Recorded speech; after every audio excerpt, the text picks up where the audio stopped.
되어지지 않아도 하는 게 복종입니다.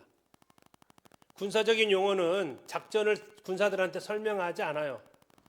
그냥 어디에 몇 시까지 그쪽으로 가라 그러면 가는 거예요. 거기서 왜 가야 돼요? 이렇게 말 없어요. 그냥 가라고 하면 가는 거예요. 그럼 언제 알게 되냐면 가보면 알아. 가보면 거기에서 자기가 왜 그곳에 와 있는지를 알게 돼요. 그래서 이 두 단어의 이 결정적인 차이점이 뭐냐? 하나는 순종은 들어라라는 뜻이다. 들어라. 다음에 복종은 그곳에 있어라라는 겁니다. 그 위치에 자리를 잡아라라는 거예요. 하나님이 말씀하신 그곳에 설명되어지지 않을 수 있어요. 그냥 그곳에 있으라면 있는 거예요. 그래서 순종과 복종의 가장 키워드가 뭐냐면 거기에 대해서 설명이 되어졌느냐 되어지지 않았느냐. 순종은 설명을 해줘요. 왜? 들어라라고 해요. 순종 출발이 그거예요. 그리고 거기에 대해서 왜 해야 되는지도 설명이 되어져요.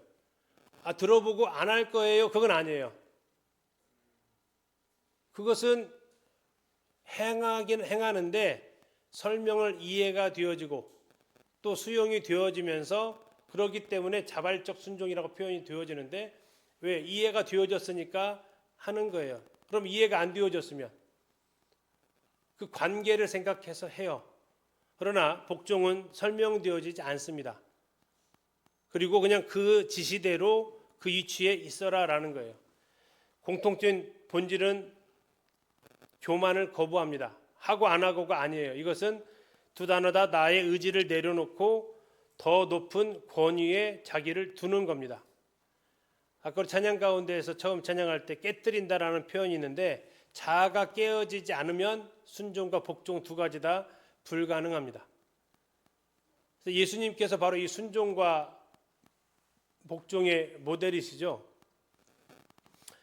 십자가가 바로 최고의 순종이죠. 하나님의 말씀을 듣고 오셨습니다. 그리고 죽기까지 복종하셨습니다. 완전한 복종이 또 십자가입니다. 자, 정리를 하겠습니다. 순종은 행하기 전에 뭐부터 해야 된다고요? 들어야 됩니다. 그래서 행하기 전에 이미 청취가 있다라는 겁니다. 듣는 것에서부터 시작을 합니다. 그래서 여러분들이 부모님들한테 자주 듣는 말이에요. 내 말 좀 들어라. 말 좀 들어라. 좀 말 좀 들어 좀.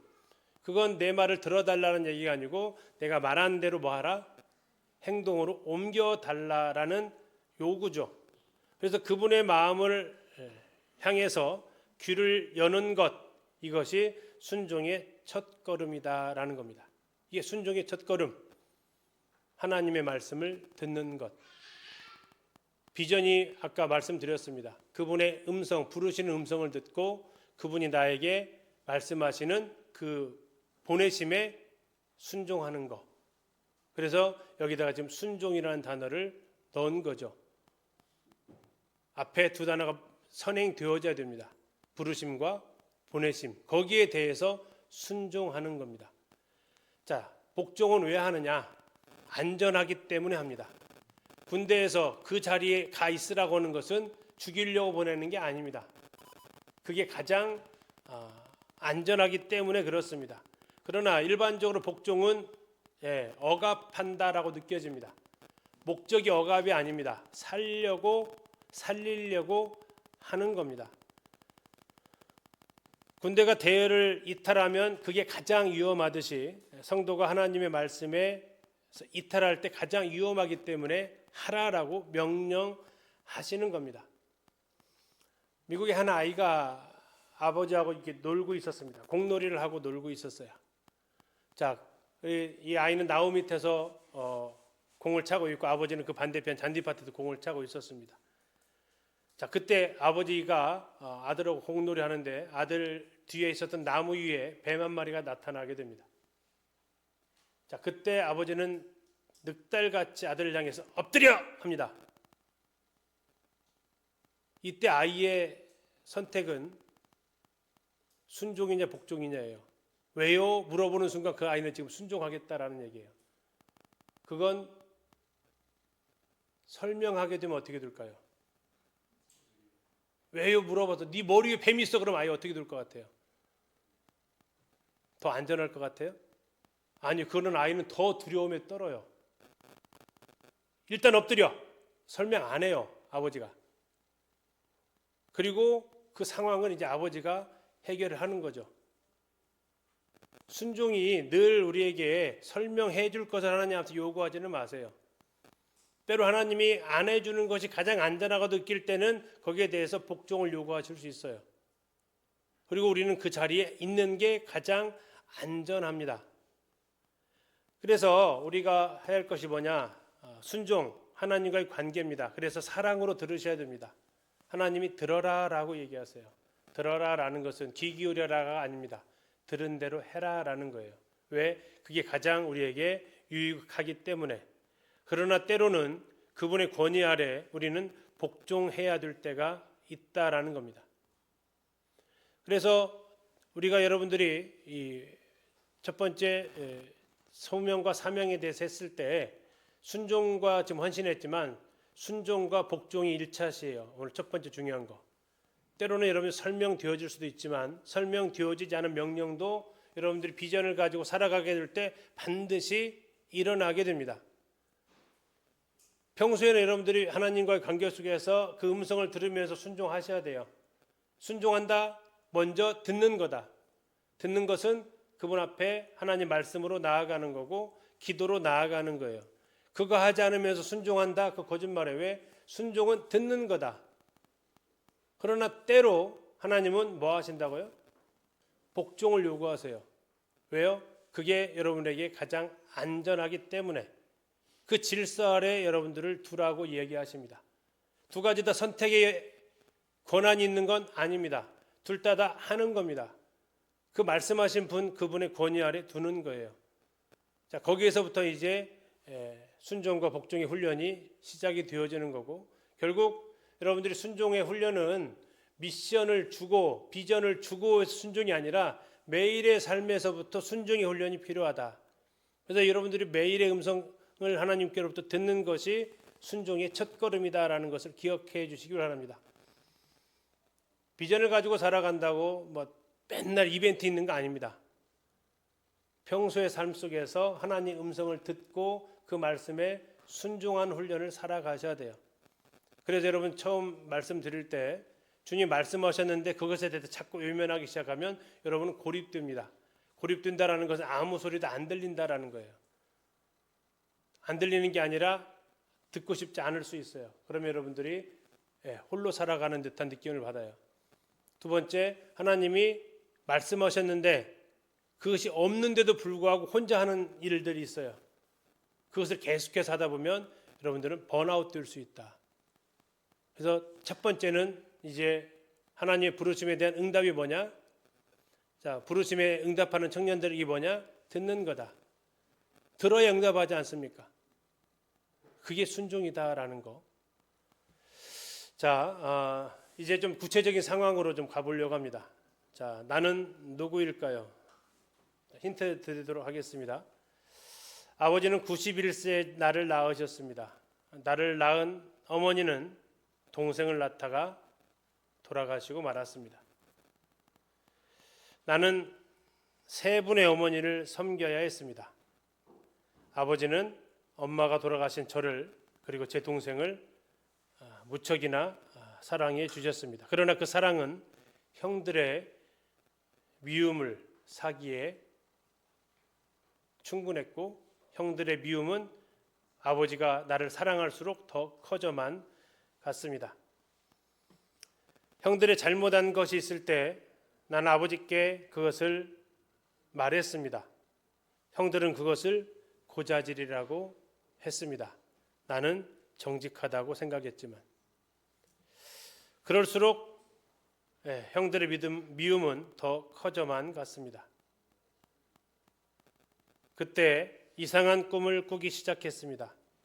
형들의 볕단이 저에게 절을 하고 해와 달과 11별이 저에게 절을 했습니다. 아버지 꾸짖으셨고 새 어머니도 꾸짖었지만 아버지는 그 일을 마음에 두셨습니다. 이런 가정에서 나를 낳아주신 어머니는 돌아가셨고 아버지가 나를 사랑하시지만 오히려 그 사랑이 형제간에 미움이 되고 나를 낳아주지 않으셨지만 세 명의 엄마를 섬겨야 했던 나. 이런 모습으로 나는 어떻게 살아가야 할까요? 누굴까요? 네, 잘 아시네요. 어때요? 요셉이 나라도 괜찮겠습니까? 이게 요셉의 어린 시절의 모습입니다. 괜찮으세요? 요셉의 환경 속으로 내가 그 속에 들어간다면 난 어떨 것 같아요? 행복할까요? 불행할까요? 우리 자매님들 만약에 내 신랑이 저런 환경 가운데서 살아왔다 그러면 어떻게 하실 것 같아요?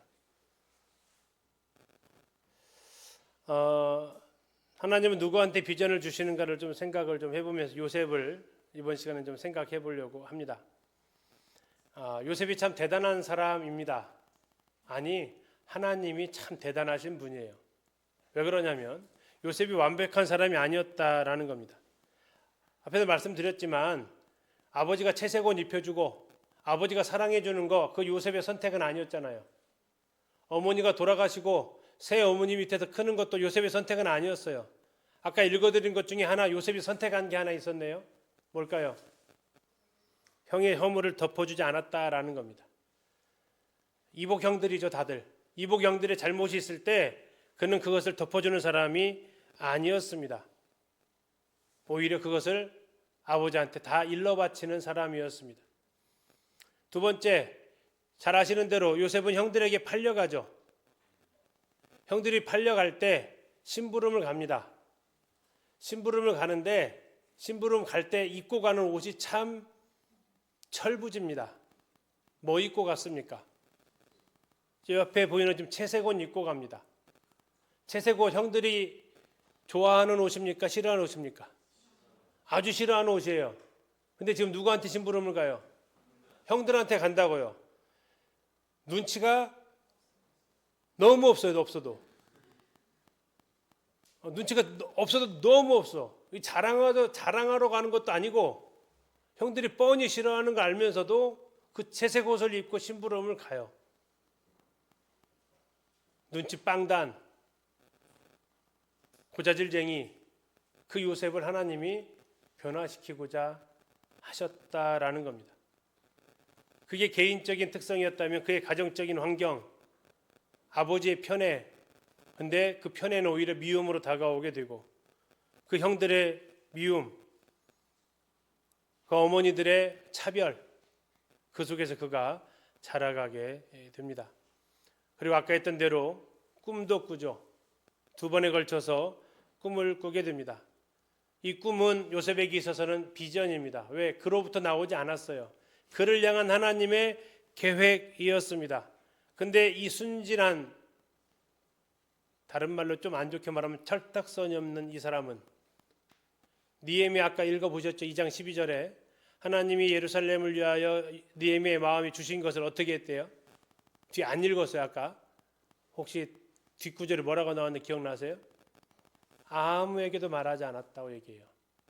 왜? 그것이 사실인지 확인되기 전까지는 이야기하지 않고 예루살렘을 위해서 뭔가를 주셨는데 그것이 확실한지 그는 혼자 자기 시종 데리고 밤에 야행을 나가서 예루살렘 성벽 형편을 다 살펴봅니다. 그리고 와서 느헤미야는 이야기를 해요. 그런데 이 철딱선이 없는 이 요셉, 미움을 그렇게 받으면서도 꿈 얘기를 그대로 고지고대로 하죠. 뭐 하듯이 했을까요? 아마도 자랑하듯이 했을 겁니다. 형들의 반응은 그 위로 더 답답해지죠. 하나님은 누구한테 비전을 주신다고요? 준비된 사람이요? 아닐 수 있어요. 아까 말씀드렸던 대로 요셉은 하나님의 비전을 담을 만한 그릇이 아니에요. 우리가 요셉을 칭찬하곤 하지만 지금의 그 모습 가운데에서는 담을 만한 그릇이 아니라고요. 고자질쟁이고요. 철이 없고요. 눈치는 제로고요. 그런데도 불구하고 하나님은 그에게 비전을 주셨다라는 겁니다. 제 밑에 있는 세 줄 한번 읽어보도록 하겠습니다. 준비 시작.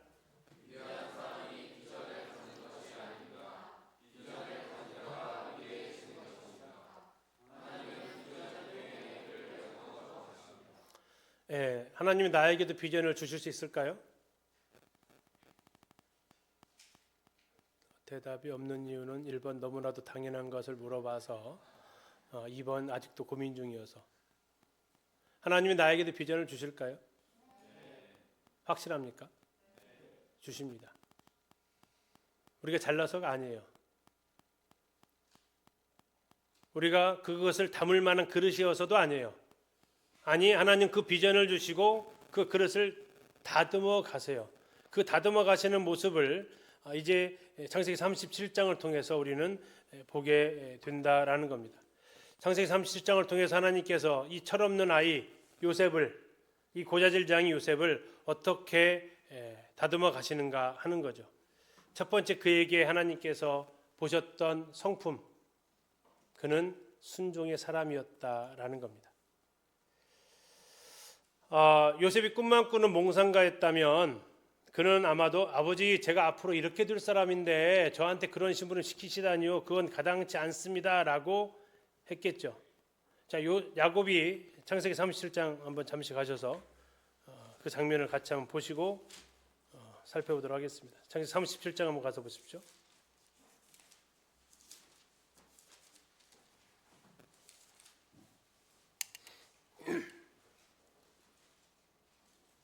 (37장) 12절입니다. 그의 형들이 세겜에 가서 아버지의 양떼를 칠 때에, 자, 그는 지금 어디에 있냐면 헤브론이라는 곳에 있습니다. 헤브론. 그리고 지금 형들은 어디에 있다고요?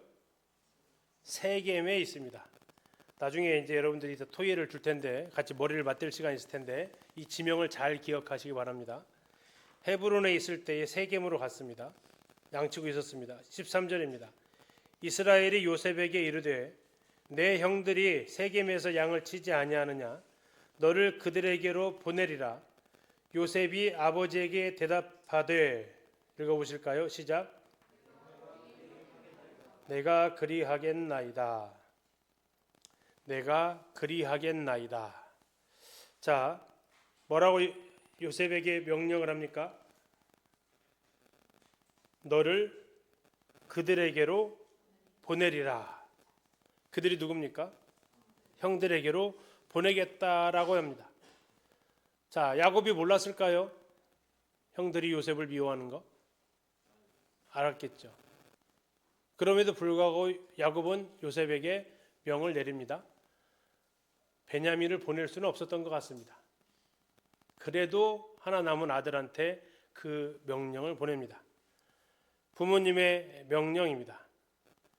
여러분, 보이지 않는 하나님의 비전에 순종하겠다고 하면서 눈에 보이는 부모님의 작은 심부름에 불순종하고 있다면 그거 순종 아닙니다. 부모에게 순종하지 않는 자는 하나님께 쓰임 받을 수 없습니다. 신명기 말씀입니다. 사람에게 완악하고 패역한 아들이 있어 그 아비의 말이나 그 어미의 말을 순종치 아니하고 부모가 징책하여도 듣지 아니하거든 그 성읍의 모든 사람이 그를 돌로 쳐 죽일지니 이같이 네가 너희 중에 악을 제하라. 그리하면 온 이스라엘이 듣고 두려워하리라. 여러분, 부모님 말씀에 순종하지 않는 사람이 하나님 말씀에 순종한다? 이거 불가능하다라고 하나님 말씀하십니다. 요한 1서에서 이런 말씀 들어보셨을 겁니다. 눈에 보이는 형제 사랑하지 않으면서 눈에 보이지 않는 하나님 사랑한다고 하는 것은 거짓말이다라고 말씀하셨습니다. 권위에 대한 순종은 하나님께로부터 온 그 권위에 대한 순종은 하나님께 대한 순종입니다. 여러분들이 왜 부모에게 순종해야 됩니까? 하나님이 부모에게 순종하라고 했기 때문에 순종하는 겁니다. 여러분들이 왜 교회에서 장로들에게 순복해야 합니까? 그의 인격이 훌륭해서가 아니에요. 하나님이 그에게 순복하라고 말씀하셨기 때문에 순복하는 거예요. 그래서 부모에게 순종하는 것은 부모에게 순종하는 것처럼 보이지만 실상은 하나님 말씀에 대한 순종입니다. 장로들에게 순종하는 것이 장로들에게 사람 앞에 순종하는 것처럼 보이지만 실상은 그 말씀 앞에 순종하는 거예요. 다시 말하면 그게 들은 것에서부터 출발하는 순종의 의미입니다. 뒤집어보면 뭐예요? 부모에게 순종하는 것은 엄마 말 안 듣는 게 아니에요. 그건 그에게 부모에게 순종하는 하나님 말씀을 안 듣는 거고, 장로들의 말에 순종하지 않는 것은 장로들의 말을 안 따른 게 아니고 그에게 순복하라고 했던, 순종하고 복종하라고 했던 그 하나님 말씀에 대한 불순종이다라는 겁니다. 요셉은 고자질장이었어요. 요셉은 분위기도 모르는 눈치 영단의 사람이었어요. 그럼에도 그는 순종의 사람이었다라는 겁니다. 그러면 어쩌면 이 부르심에 대한, 하나님의 부르심에 대한 응답 첫 번째가 순종이라고 지금 여기에서 우리가 세미나를 보고 있는데, 바로 하나님이 그 요셉의 그 많은 성품들 중에서 한 가지를 보셨다면 그건 순종입니다. 요셉이 뭐라고 했다고 우리가 아까 같이 읽었죠. 뭐라고 했다고요? 내가 그리하겠나이다. 자, 이걸 히브리어로 가리켜서 히네니 또는 힌네니 이렇게 읽습니다. 이 말 뜻은 내가 여기 있나이다 라는 뜻입니다. 내가 너를 네 형들에게로 보내겠다 했을 때 요셉이 한 말입니다. 내가 여기 있나이다. 혹시 뭐가 떠오르세요? 하나님이 부르실 때에 사람들이 했던 대답들입니다. 창세기 22장에서 아브라함아 하셨을 때에 아브라함 했던 말입니다. 내가 여기 있나이다.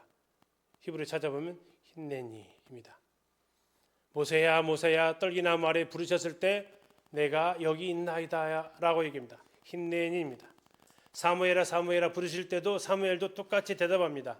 힌네니. 내가 누구를 보내면 누가 우리를 위하여 갈고 할 때도 이사야도 똑같이 얘기합니다. 힌네니. 내가 여기 있나이다 라는 답입니다. 요셉의 대답이 내가 아닙니다. 예 가겠습니다 라는 의미를 넘어서는 것이라고 할 수 있겠습니다. 요셉이 몰랐을까요? 형들이 나를 미워한다는 걸 잘 알았잖아요. 그럼에도 불구하고 뭘 하겠다고요? 내가 여기 있습니다. 이게 순종의 첫 단추죠. 불렀습니다. 응답하는 겁니다. 아버지가 설명해 주셨잖아요. 들었어요. 그때 뭐라고 했어요? 내가 여기 있나이다. 자, 토론 주제입니다. 단순한 심부름이었는가? 이스라엘이 요셉에게 이르되 내 형들이 새김에서 양을 치지 않으냐? 가서 내 형들과 양떼가 다 잘 있는지 보고 돌아와 나에게 말하라. 자, 겉보기에는 아버지의 평범한 심부름처럼 보입니다. 하지만 이 명령 뒤에는 보이지 않는 엄청난 무게가 숨겨져 있습니다. 여러분들이 그걸 찾아내셔야 됩니다. 세 가지 정도. 자, 시간은 5분. 아까 힌트는 드렸습니다.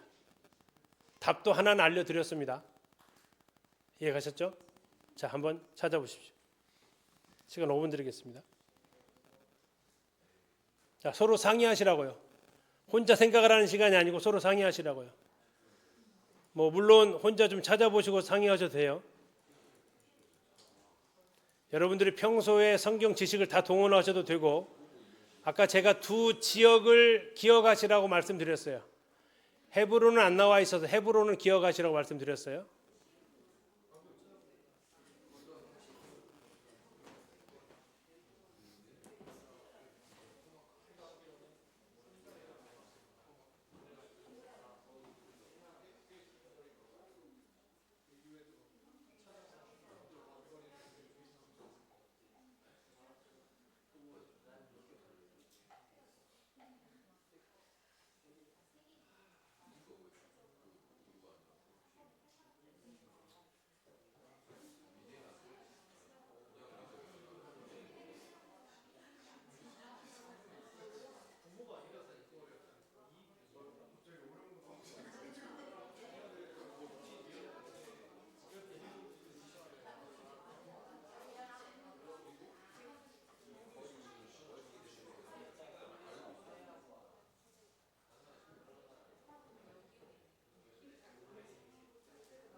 거의 알려드렸고 하나는 힌트를 줬고 하나는 전혀 언급을 안 했습니다.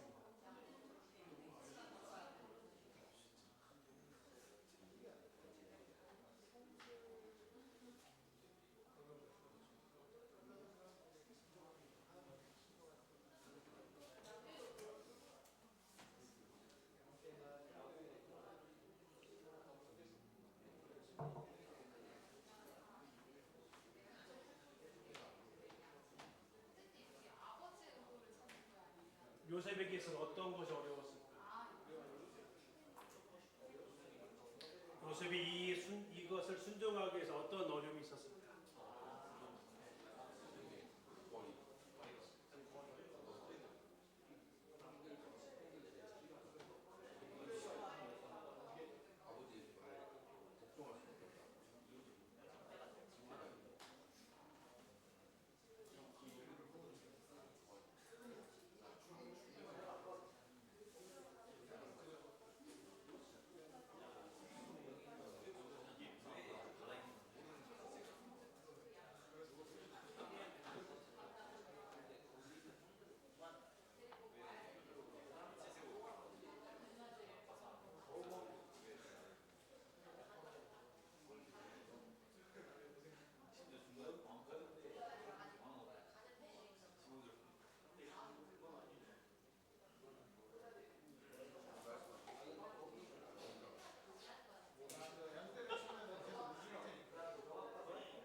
자, 1분 남았습니다.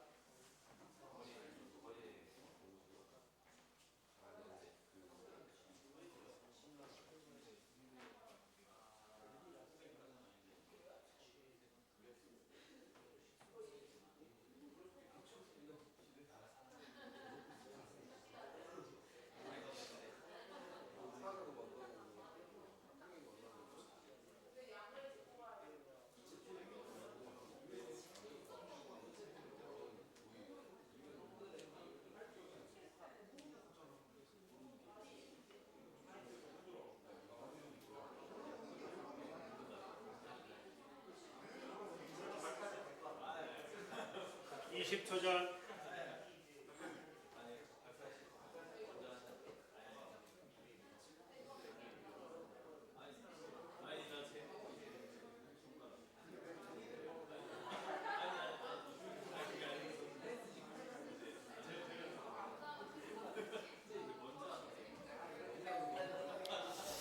자, 찾았다.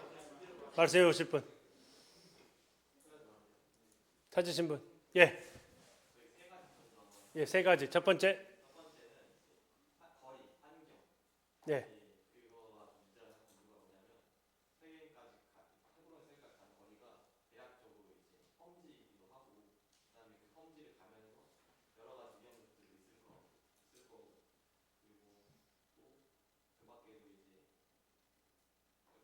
네, 첫 번째. 두 번째.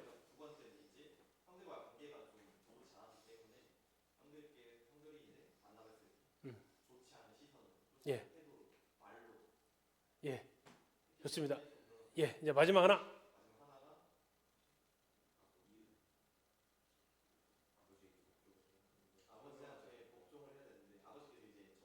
예. 예. 예. 예. 복종의 의미가 있어서. 아, 예. 혹시 다른 팀?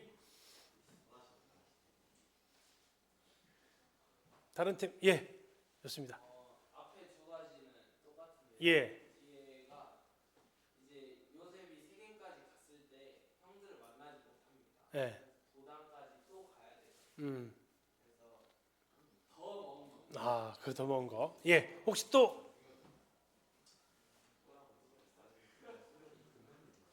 예. 좋습니다. 첫 번째, 두 번째 거리랑 뭐 형들과의 관계는 예. 있고요. 예. 마지막으로 이제 관계 순종은 관계에서 시작한다고 맨 처음에 말씀해 예. 주셨는데 자신이 사랑하는 아버지께서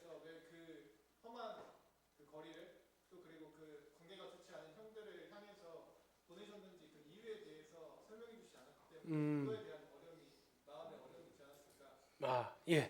혹시 또 자매님들 두 팀 아직 세 번째가 안 나왔어요. 세 번째가. 예. 예. 예, 예. 예.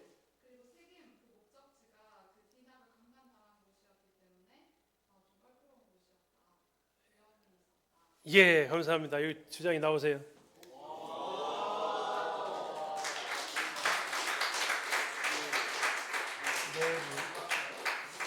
예, 감사합니다.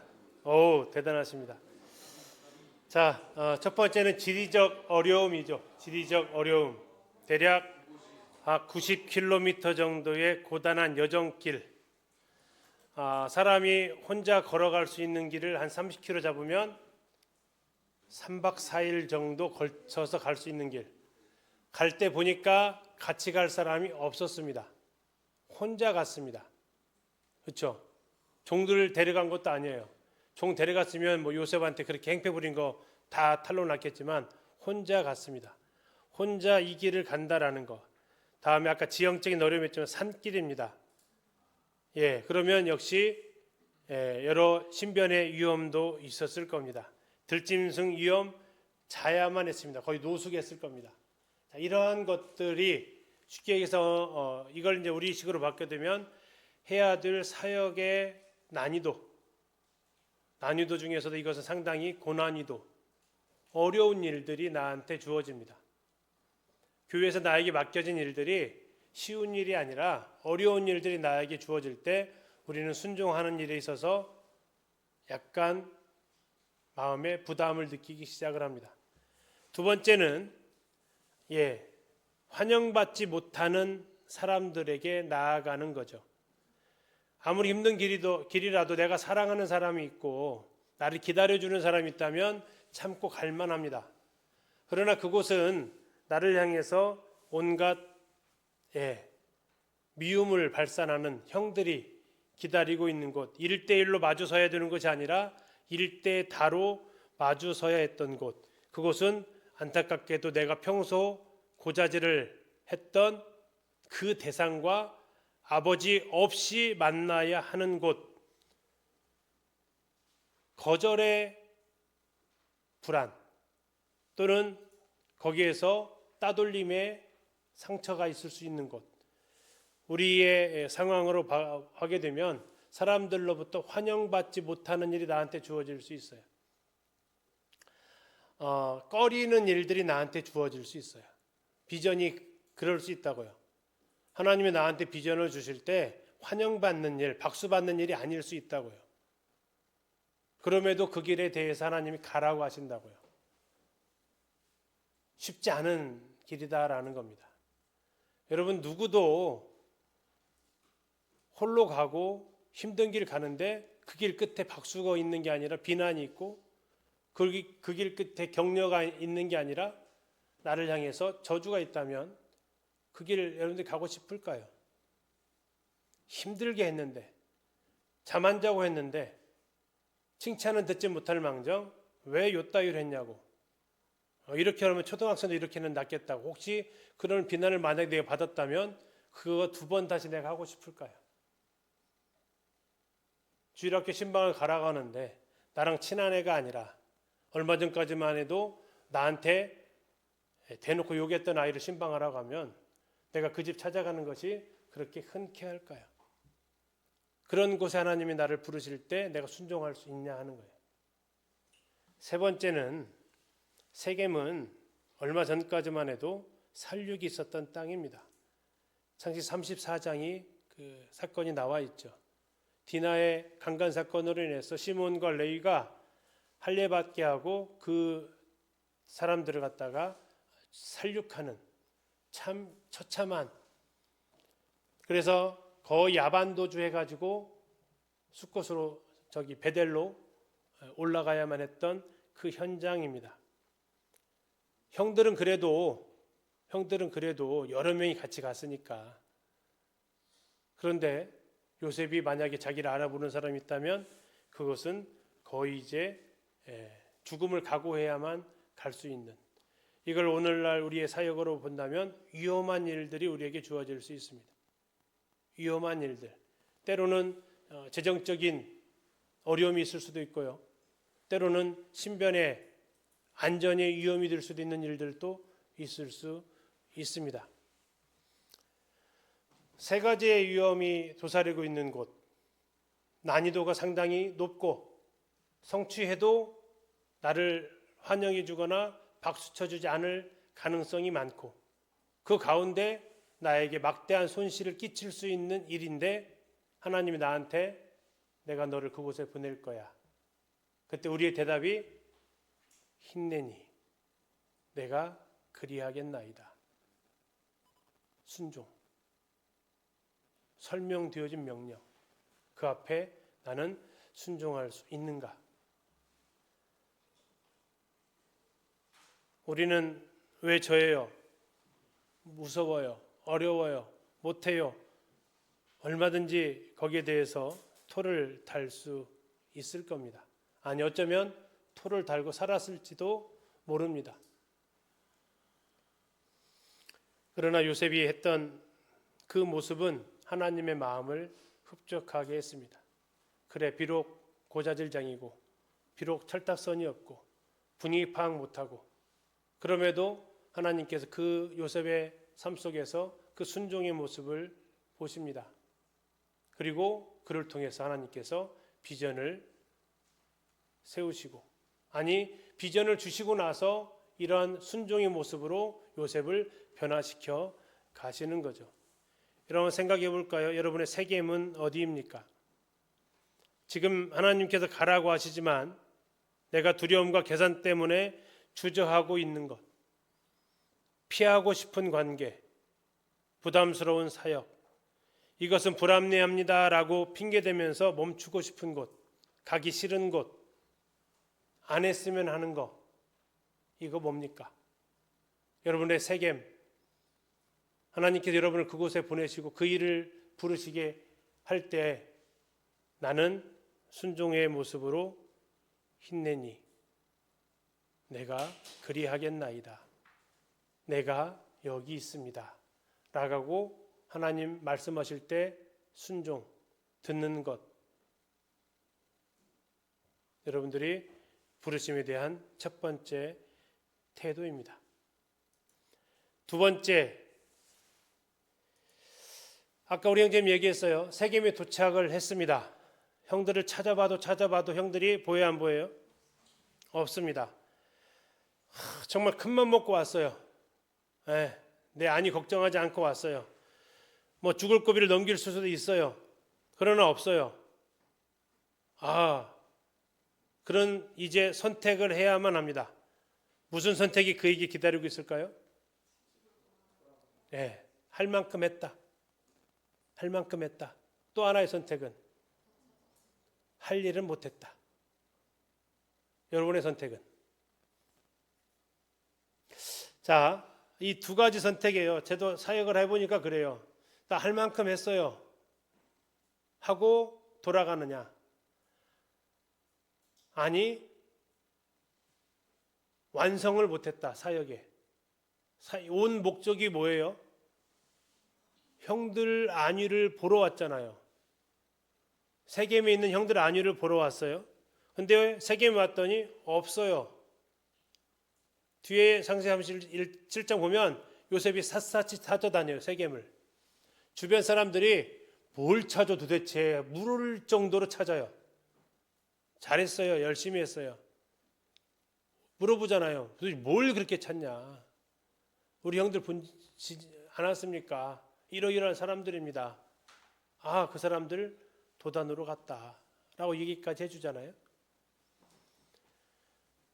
상식적인 청년이라면 돌아가서 아버지 세겜이 없었는데요 해도 할 말이 없을 거예요. 갔다 왔잖아요. 아버지의 심부름 그대로 갔다 왔잖아요. 그러나 뭡니까?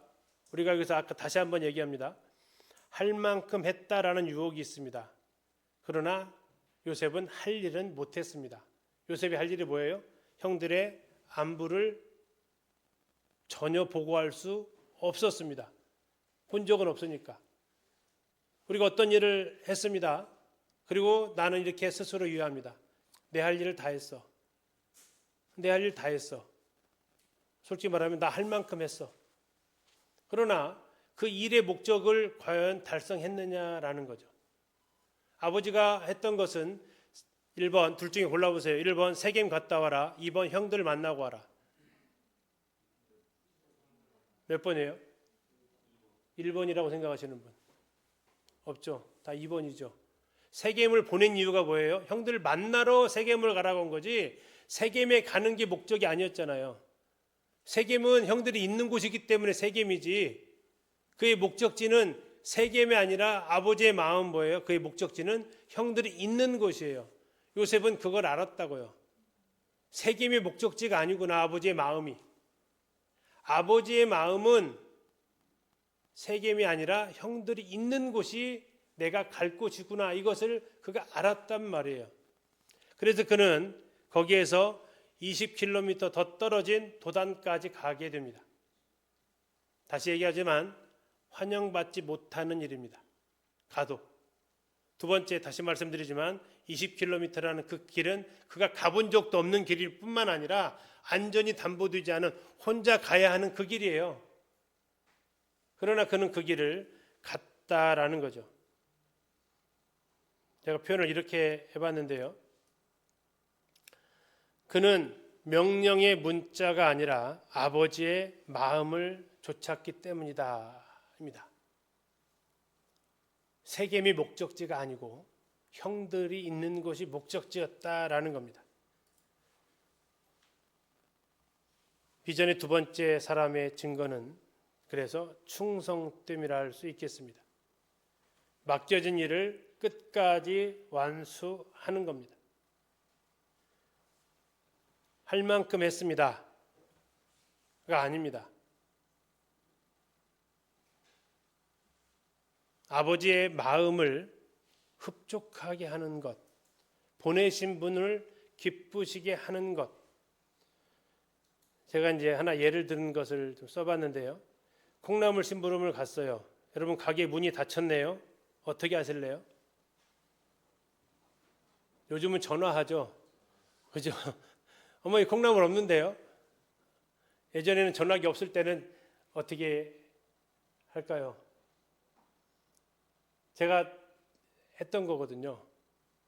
저희가 집하고 저희 가게랑 꽤 멀어요. 한 600m 이상 떨어진 곳에 살았어요. 저희 집이 워낙 한쪽에 살아가지고 그리고 그 집이 진짜 산 밑에 동네였어요. 그래서 물건 사오라 그러면 그 한 600m 내려갔다가 내려갈 때는 내려갈 만해 그냥 막 달려가도 괜찮아. 근데 올라올 때는 물건을 들고 올라와야 돼. 거의 등산 수준이거든요. 그러면 이제 가가지고 물건이 없어요. 그러면 이제 어떻게 해요? 그냥 와요. 그러면서 얘기해요. 당당하게 할 일 했다고. 뭐라고? 문 닫았어요. 자, 그러면 이제 저희 어머니의 반응이 어떤 반응이 나올까요? 1번 애썼다. 2번 없다고 그냥 오냐. 네, 2번이 반응이 나오시더라고요. 내가 너를 그곳에 보낸 것은 그 가게에 가라는 게 아니고 사오라고 보낸 건데 없으면 어떻게 해야 돼? 다음 가게를 찾아보든가 다음 골목까지 가야지. 없다고 그냥 오냐? 저는요 항변하는 거죠. 그 가게에 가서 사오라며요. 내 목적지는 그 가게였고요. 저희 어머니의 목적지는 콩나물이었다고요. 여러분들의 목적지는 어디예요? 할 만큼 했어요? 주일학교 아이들, 교회학교에 섬기는 일들, 또는 여러분들이 맡겨진 사역들 할 만큼 했냐고요.